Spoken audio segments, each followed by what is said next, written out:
deri në javën e 14. Në javën e 10 me një madhësi sa një mandarin, bebi juaj po hyn në fazën e zhvillimit fetal. Tiparet e fytyrës janë të përcaktuara dhe mishrat e dhëmbëve të formuara. Gjatë javëve që do të vinë, organet dhe indet e tij do të formohen.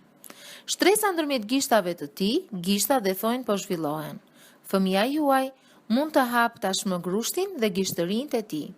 Fal zhvillimit dhe reflekseve, tani mund të lëviz gjymtyrët duke filluar një stuhi. Nëse është fëmia juaj i parë, mund të mos e ndjeni lëvizjen e tij deri në javën e 18 dhe 20. Nëpërmjet lëkurës së tej dukshme, organet e tij etike janë të dukshme dhe kanë filluar të funksionojnë duke përfshirë trurin e tij në rritje. Sistemi nervor, zorrët dhe mëlçin, e cila po krijon qelizat e kuqe të gjakut. Kordoni i kërthisës është duke punuar shumë tani. Një ven jep oksigjen, gjak dhe lëndë ushqyese të pasura për fëmijën tuaj. Dy arteriet më pas bartin gjakun larg.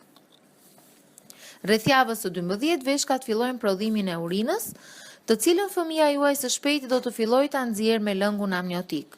Ai do të gëlltisë fluide dhe procesi do të fillojë përsëri. Deri në javën e 14, sytë e fosh njësuaj dhe veshët kanë lëvizur në vend dhe ai mund të hedhë një sy, të vrenjtë dhe ngërdeshet.